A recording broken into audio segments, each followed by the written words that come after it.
Okay. because the boat will go on touring around the world. And in Lisbon, I work at the Portuguese MS Society, and I've been all my life not working there, but as MS patient, I've been trying to help other people with multiple sclerosis. So I'm going to do that. I think I will try to tell my story and show the pictures and try to put more people selling. I think I'll do that. In Lisbon and also in my hometown, that it's very small, but it's also a coast city, so I'll try to put people selling. I think it will be amazing. Yeah, that's good. That's good. So since you've been on the boat, how many blogs of writing have you made? Oh, that's a good one. I don't know the statistics. I cannot post in the ocean. I don't have Wi-Fi. But every time I arrive, I don't know, in Madeira, I try to post like 2 or 3 each day. And that's, I don't know. I just been doing that. I cannot see the track I've been living. I hope that many people are following and see. I have many likes on my Facebook, so for the first time I see more than 100 and 200 people say like, go, it's a wonderful project. So it's definitely making more people aware, you think? Yes, I think each one of us from the crew, I'm here with like we are now 6 people with MS on board. I'm the only Portuguese with MS, and there's on board now Susan, she's from Boston, and the other guys, they are from Denmark. So each one of us can be an ambassador and have a voice and try to spread around the world, to try to inspire more people and to connect to this amazing project. How do you find you staying in Bermuda so far? I found it was good to rest. I had a list, a wishing list, and it was like I really want a shower. I wanted an ice cream and a beer. And I got it all, so it was really nice to have a wishing list. We went first in St. George. It was our welcome to Bermuda. It was very nice to see the green and all it was very nice to see all the trees. And for us, Bermuda was like an oasis in the middle of the ocean. And the water is so green, so clear and transparent for us. It was amazing. But we needed more, so we had to leave St. George. We need power and water, so we come to Hamilton. We had a nice reception here at the Royal Yacht Club by Brian. It was very nice to have a refreshment drink on board. It looked like the red carpet, you know, like we felt like in Hollywood and being received on board. It was an amazing feeling. We really felt welcome here in Bermuda. Were you always welcome? Thank you. And now each day that we go to Hamilton, everywhere, a shop or a bar, dancing, so people look at us, oh, you are from the orange boat. And we stop saying, oh, it's not orange, it's saffron. Oh, okay, it's the orange boat. So you can see the boat around the side of the city. So it's been amazing. All the people of Bermuda are welcoming all the crew. And when you've been out of the boat, have you been telling people about multiple sclerosis? Yeah, but it's in like an informal way. When we go to eat or shop something, we talk openly about the oceans of this project. We're really trying to change perceptions about MS because it's a very bad disease for small people. It can be very progressive and they cannot walk anymore. Even problems with their eyes or their bladder. And sometimes it strikes very young people. So we are trying to raise awareness so there can be more understanding. So the people are more connected. I think that's the more important message. So the patients don't put themselves aside. And what's the youngest age, do you think, that it normally it starts? can happen in children. There are studies about that, but it's not that common.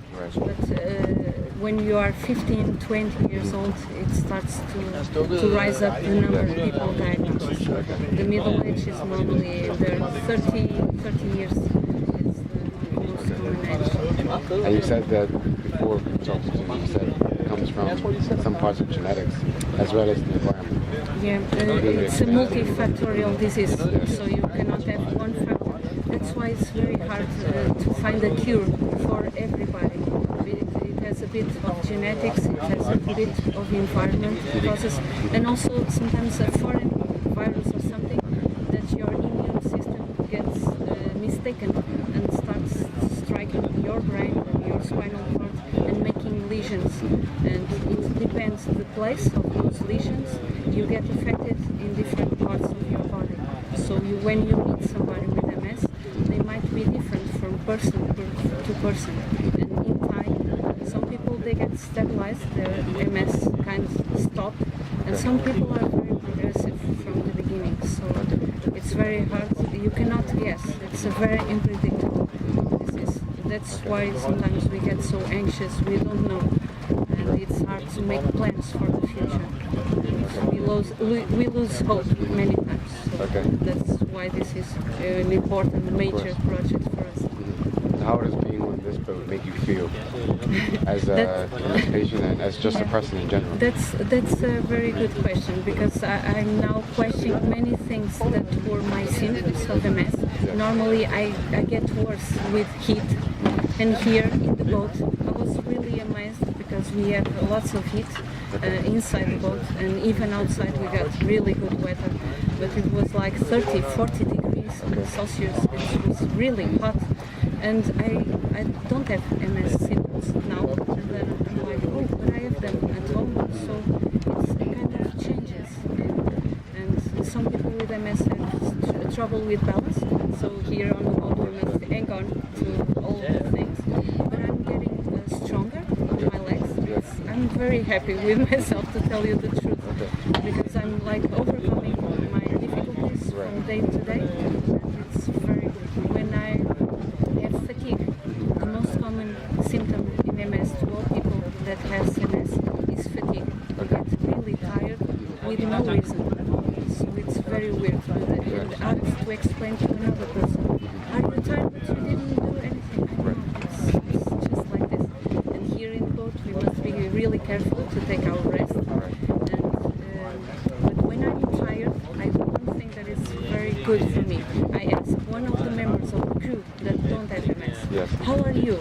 And they say, Luisa, I'm tired as you. And I was like, oh, I'm a person, I'm not a patient, I'm not a disease. This makes me feel really well. I think I'm a winner, so every day I feel like I'm a winner. It's amazing. And do you find that the other crew members that are suffering from the same thing feel the same way as you, with overcoming some of the physical needs when they're... And we have like a surprise in here, because we have MS, and at home perhaps we talk much more about the MS and the symptoms. In here we don't talk so much. We talk about our daily tasks, like cooking and cleaning and sailing, and MS gets to the side. There was a lady, I think it was on the first leg, that she told that oceans will make her feel like MS stay ashore. And she goes sailing. That's beautiful, because that's what I feel. Okay, I got my diagnosis 10 years ago on 2nd August, and 2nd August was the day that I left Lisbon. Can you believe the coincidence? 10 years of diagnosis, and I told MS, you stay onshore, and I'll go sailing. And that was amazing. Kind of forget MS. It's very good. And do you think that's really just based on being with yourself on the ocean? I think so. Sometimes I haven't had that time to think much about it, because it's I don't know, outside it seems like you have lots of time to do, but here you have so many things to do in the boat. It's like amazing. But I really want to think what's happening here that I don't feel MS. Because we have all these factors that could trigger the disease. It's extremely hot. We kind of feel sleep deprivation because of the shifts. We are always changing, and the food is different. All this stuff, and I don't have nothing that reminds me of the disease. Because when I'm tired, the other crew members that don't have MS, they are also tired. It makes me wonder what happens when we change the circumstance. If I can change something in my life, daily life, could my MS be balanced? I think it's a good question for us to can do better for me, to take better care of myself. I think the other crew members also feel that we must really care about ourselves. Do you feel when you're back at home that it's more in your face, that you always have to, that you feel somewhat separated from people without MS? No, because of what I do since the beginning of my MS diagnosis, I try to connect to other people with MS, and I also told to my family, and even when I got my job, I told my boss. So I'm the person that don't have that problem in connecting. But there are very people that are really lonely, and they are very afraid to tell others they have MS. Mostly because they are afraid to get unemployed. Okay. And let's get real. Many people get fired when it's not all about MS. When they say they have a chronic disease, that's lots of fear in the boss and all the employers. It's a human, I think. So it's also human to be afraid to tell that you have MS. But it's very important to have connections. We feel like when I tell somebody for the first time that I have MS, it was like taking a weight from my shoulders. Okay, I'm not alone with this disease inside of me. Can you share with this? It's a bit heavy, but together we can put this down. So it's very important. And I connected here with some people with MS in Bermuda.